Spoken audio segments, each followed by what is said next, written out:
What's up, YouTube? It's your boy Domuto back with another video. Yes, sir. Yes, sir. Today we've been watching cartoons were never made for children with Patrick CC. So you know what I'm saying. I thought we would catch one of his videos, man. Cartoons are not for children. Okay, for like 40 years they were almost exclusively for kids, but they weren't originally created for them. Some of the most successful and iconic animations of the past 30 years were specifically designed for adults. And aside from a few iconic Disney creations, it's safe to say cartoons are more enjoyable when they are constructed for older audiences. Yeah. Today I'm going to take you all on a nostalgia trip, covering adult cartoons from their inception in the 1920s all the way to the crowning point of Adult Swim, the mecca of adult animations. Drink water.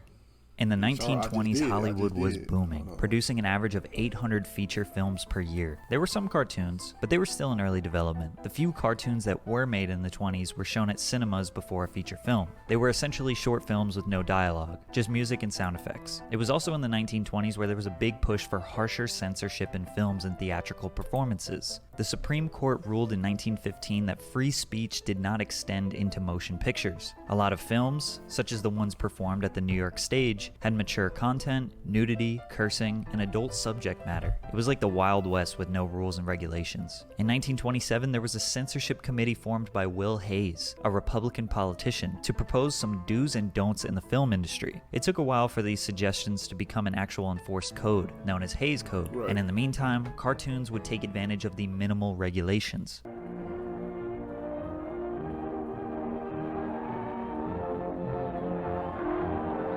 This was known as the pre-code era. Betty Boop. She was a caricature of the 1930s flapper, a woman with more love to give than knowledge to share, typically depicted as being innocent yet scandalous. She had a baby face but the body of a grown woman. I heard Betty Boop was made after some black girl that used to go around, used to like do everything she used to, like Betty Boop did. It was, I forget her name, but many of these early productions were heavily sexualizing Betty and other animated women. Some of these straight up glamorizing. Yeah. Do you like your job? Well, I think if I were you, I'd go somewhere. You better come up with me tonight. Have some dinner. You mean? They pretty much depicted every way possible a woman's dress could get removed from her body. Betty exploded in popularity. However, with the enforcement of Hayes Code in 1934, the animation studio was required to button up Betty's image. She went from being a free spirit flapper to a housewife/career girl who wore fuller dresses. Her curls got straightened out, her earrings got smaller, and she slowly became more mature. She even smelled different. Okay, we don't know how she smelled, but I think we can all agree smelling good is feeling good, which is why Scentbird is a necessary service for you. Scentbird is a fragrance subscription service with over 600 different designer fragrances of inspired animators to make cartoons for adults, because most of their humor at the time revolved around themes that were now banned by the code. So creators had to try and entertain the adult audiences inconspicuously through their children's shows.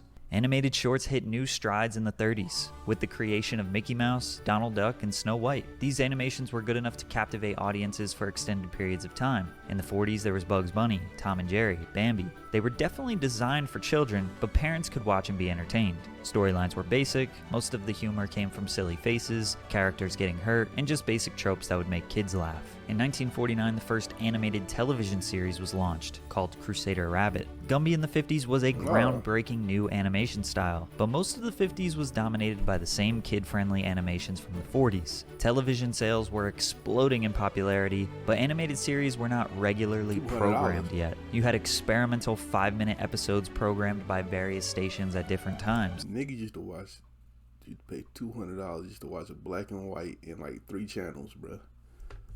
Popeye being one of the more famous ones, and was pretty much adult targeted, leaning into relatable humor, the best kind. That was a joke. Focused on the working class man and relating to his struggles. Like, wow, the pipe broke on this sink. Oh my god, I hate when that happens. There was a massive shift in the 60s. The birth of Hanna-Barbera animations. Basically every American household has a TV now. You had the Flintstones, the Jetsons, Pink Panther, Scooby-Doo, Spider-Man, Hulk, so many more. Yeah. Regularly scheduled cartoons enjoyed by millions, so you don't have to go to the cinema to see animation. There was more variety, better writing, still leaning into the working class man and the modern family, but the colors were brighter, the scenes and animation were more imaginative. TVs in general were more creative and fun. Most of these cartoons were still family friendly, designed for children, yet really enjoyable for adults to watch as well. The 70s was the birth of Nickelodeon. However, the mid-70s to mid-80s would be the weakest era for new cartoons. The 70s were carried by shows that were started in the 60s. Critics, whoever they are, say the golden age of animation ended in 1972. Obviously, everyone born in the 70s or later would say that's cap, but many of the most critically acclaimed, financially successful, and culturally significant animated films and cartoons were released from the 20s to the early 70s. However, they had significantly less variety and less competition, so it's a lot easier for those cartoons to have a bigger impact. These old cartoons were considered to be more lifelike, emotionally relatable, and contained valuable lessons. But a lot of adults may argue that cartoons are not a place where they want to learn life lessons, and rather escape into a creative and complex alternate reality, not to remind them how much their boring life is just like this boring cartoon. To no surprise, cartoon ratings were plummeting, resulting in budget cuts and then the release of low-budget animations that didn't have a lasting impact. The 1980s, you had the birth of the Disney Channel. Shows like The Smurfs, Thomas the Tank Engine, and Alvin and the Chipmunks were hits for children, but the late 80s felt like cartoons were catering to their teenage and adult audiences a lot more. At this point, for almost 40 years, cartoons were perceived to be for children and almost exclusively designed for children. Like, it started out exclusively for adults, then immediately did a 180 for kids, and was slowly building towards being designed for adults again. Teens were waking up in the morning, eating cereal, watching tunes, and chilling on the couch after school, watching tunes. Teenage Mutant Ninja Turtles, Transformers, He-Man and the Masters of the Universe, Thundercats, RoboCop. These were designed more so for teenagers and opened up a lot more opportunities for advanced animation, more action, and more advanced storylines that could be understood, not just ha-ha bonk on the head humor. There were a plethora of new shows being premiered only to be discontinued after a season or so. The scenes were more imaginative and immersive. Unfortunately, a lot of the shows didn't stick or become as culturally long-lasting as shows made in the 90s. But in 1989, something big happened. A cartoon written and designed for adults without being racist or overly sexual. The Simpsons. The Simpsons is not written for kids, it's written for adults. Was said by Matt Groening, who created the show. Matt was a visionary. He knew that the mainstream audience wanted and needed an adult-oriented cartoon show, so he made it happen. Homer Simpson and Marge Simpson are married with 3 children, Bart, Lisa, and Maggie. They live in the middle America town of Springfield. It was an animated sitcom without the laugh track, leaning into a classic sitcom storyline, the average American family. Breakfast in the morning, conflict in the day, resolution at night. It was as basic as it gets in terms of understanding the general plot. Just watch the first episode and you have almost all the background information needed to watch the next 32 seasons. Although it was basic in nature, every episode was a new day and the creative possibilities were endless. Homer would overreact, get in ridiculous situations, and handle them how basically nobody would handle them. How about that rain check for last night? Nah! Nah! Don't look at me! Freak! Don't you ever know? The animation style stood out from the rest immediately. They were all yellow, they all had extremely unique features like huge mouths and weird-shaped heads. The show was carried by the extensive array of wacky side characters, all that have memorable characteristics and are voiced by unique and talented actors. The most successful primetime cartoon in history at this point. The Simpsons Season 1 in 1990 averaged a whopping 27 million viewers per episode. The Simpsons proved that a cartoon designed just for adults can not only be successful, but be the most successful. Liquid Television. Produced by MTV and released in 1991, it was a compilation of animated shorts by independent artists. They were pushing the boundaries of animation, and all of it was catered to adults. It was like this little secret network within a network that only a few knew about, which sounds familiar. This was the birth of Beavis and Butthead, which was a crude, humored show about 2 dumbasses who couldn't do anything right. We tricked him. He's probably like, there's nobody here. And were obsessed with the idea of getting laid. Ladies beware. Sure, it only lasted a few seasons, but it is culturally iconic. At the time, this was groundbreaking in terms of what comedy and adult cartoons could be.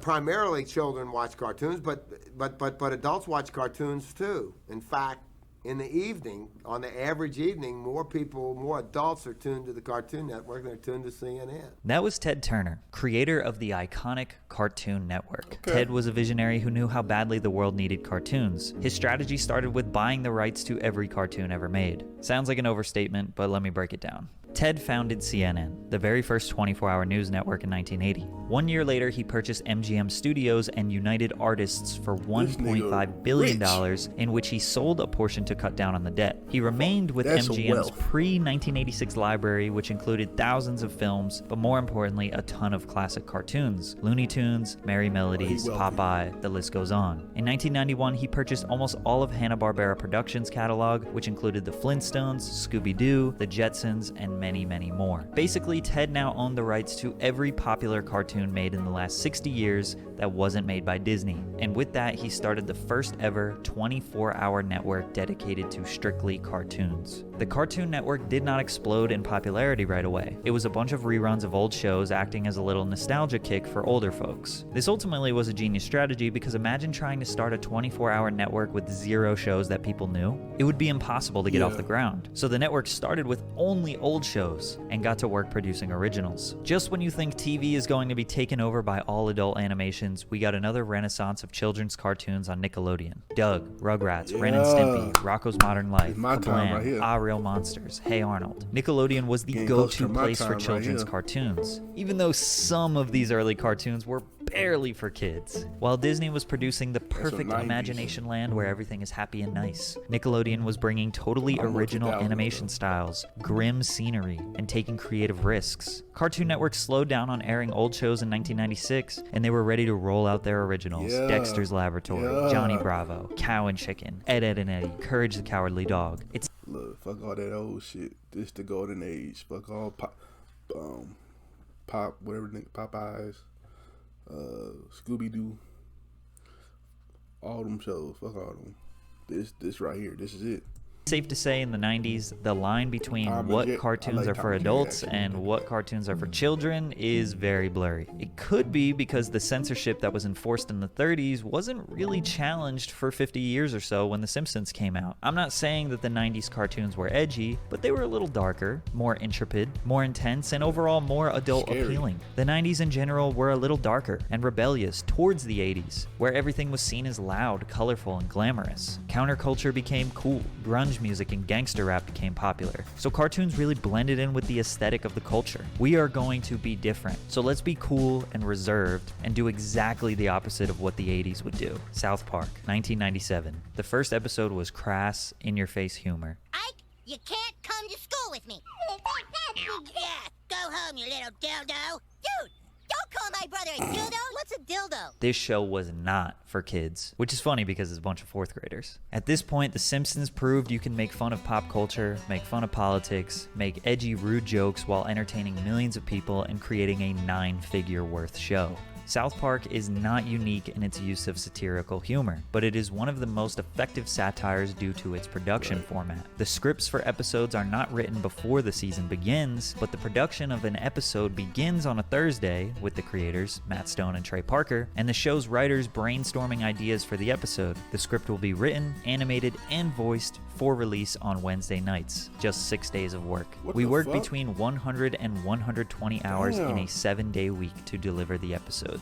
This hectic production allows South Park to be in the zeitgeist of pop culture while it is happening. For example, in the season 4 episode Quintuplets 2000, the show nearly does a 1-to-1 recreation of a famous photo of a U.S. Border Patrol raid during the Elian Gonzalez affair, an event that occurred 4 days before the show aired. The season 7 episode, It's Christmas in Canada, references the discovery and capture of Saddam Hussein, which happened 3 days before the episode aired. Season 12's About Last Night revolves around Barack Obama's presidential victory, which happened less than 24 hours before the episode aired. On the surface, the show appeals to almost any age group, but the news-like coverage of more serious current events is certainly appealing to an adult audience. South Park has won 5 Primetime Emmy Awards as well as the prestigious Peabody Award, which honors excellence in storytelling that reflects the social issues and the emerging voices of our day. South Park remains one of Comedy Central's highest rated programs, and in 2021 was renewed through 2027. 2 years after South Park, part came Family Guy, another soon-to-be iconic adult animated series, focused on a New England family, which was reminiscent of The Simpsons with a moronic father, stay-at-home wife, and of course, the 3 kids. The first episode aired on Fox immediately after Super Bowl 33 to 22 million viewers. Season 1 maintained high viewership, but would dwindle through the second and third seasons. Following the third season's declining viewership, Fox decided to cancel the show in 2002. Hard to imagine a time where Family Guy wasn't totally loved.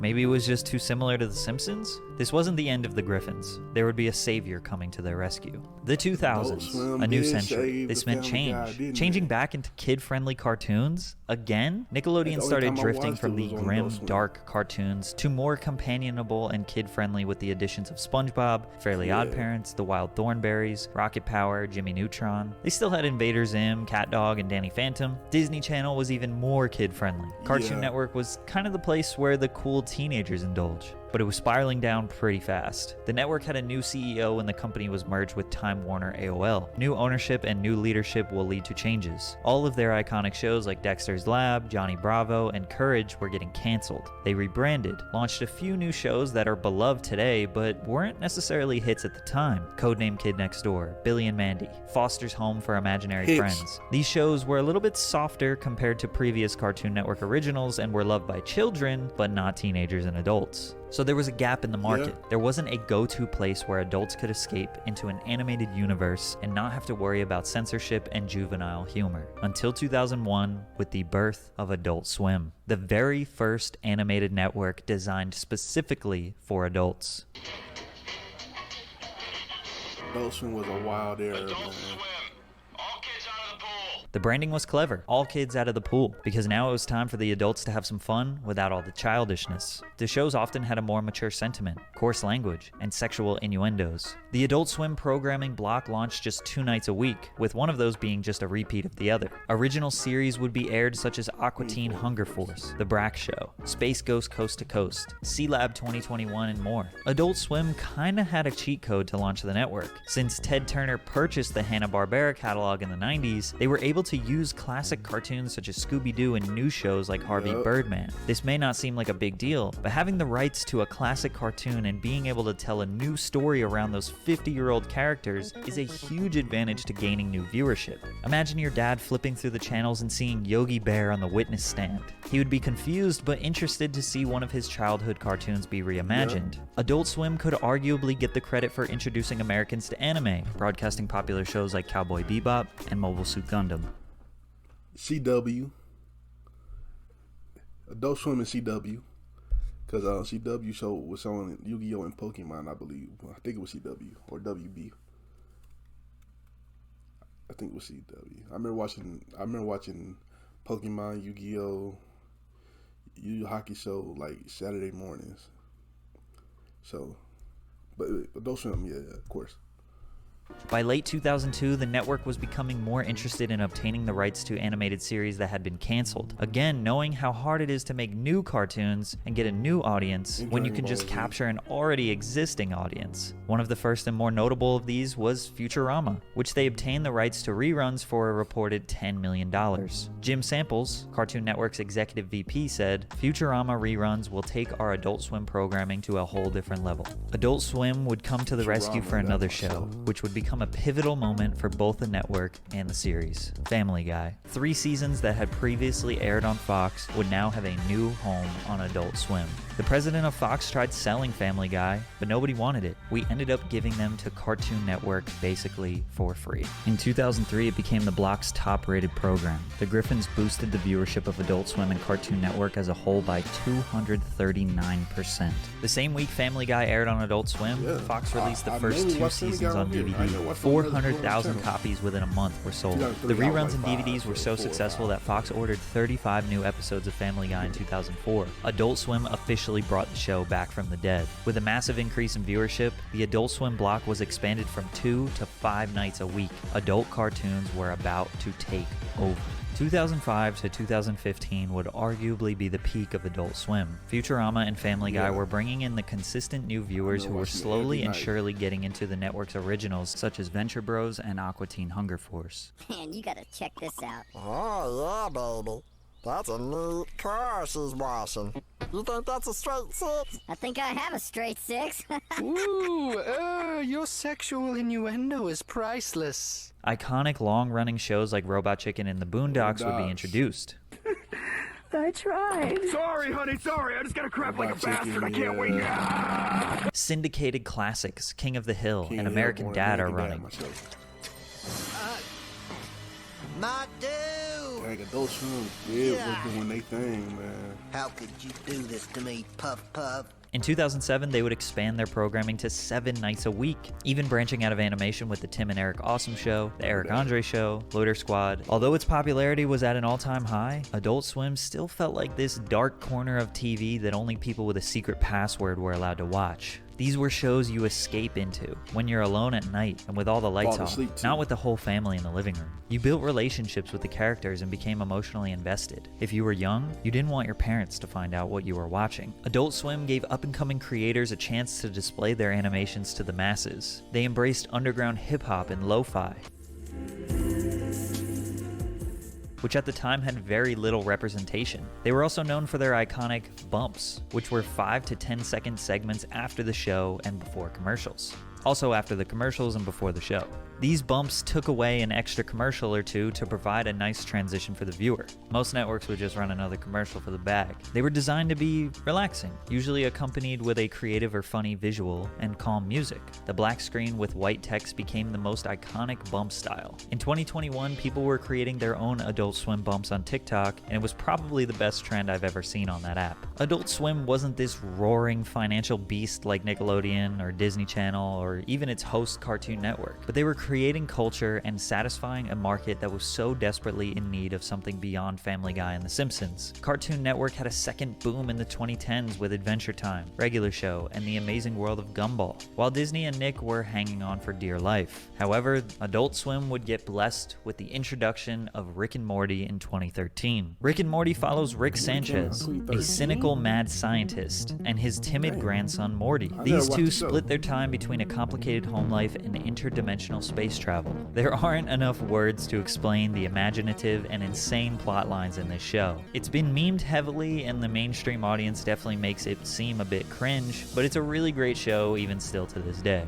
Throughout its 5 seasons, Rick and Morty has measured an average viewership of 1.67 million viewers, which in the modern streaming era is excellent. Its influence around the world is immense, with multiple video games, tabletop games, memes, and music. But as you know, the way most of these videos end, the streaming era. The downfall of television and birth of social media leads to the rapid dwindling relevance of these networks. Half of the people watching this video don't have cable anymore or don't care to watch it. The others won't be purchasing HBO Max or any other streaming services to watch new or even old classic cartoons. Adult Swim, Cartoon Network, Disney Channel, Nick, they're doing fine. Times are different now. There are too many streaming services and too many social media platforms for cartoons or networks to have much cultural impact. Children's animations are definitely more financially successful and popular. Watching them later on in life is a heavy dose of innocence and youthfulness, but the longevity and day-to-day value that adult cartoons bring is unmatched. No matter where you decide to watch them, whether they are old or new, adult cartoons are and always will be the superior animations. All right.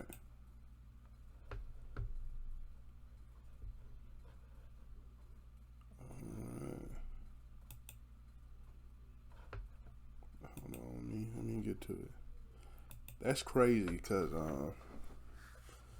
I didn't know Adult Swim was on that like that. Like, I remember watching it when I was a kid, like just watching Family Guy reruns, Futurama, anime. I remember watching Dragon Ball Z, Bleach was on there, a bunch of other anime was on there. Then watching Robot Chicken. Damn, I ain't no cartoon. I ain't no cartoon. I knew cartoon went that deep, but it was like you never really thought of it like that. Like, that's crazy. Like, shout out to all the cartoons. You know what I'm saying? Cartoon wasn't made for kids at first. That's crazy. So, shout out to Patrick CC. If you like my reaction, make sure you like, comment, and subscribe. And you know what I'm saying? I'll catch y'all later.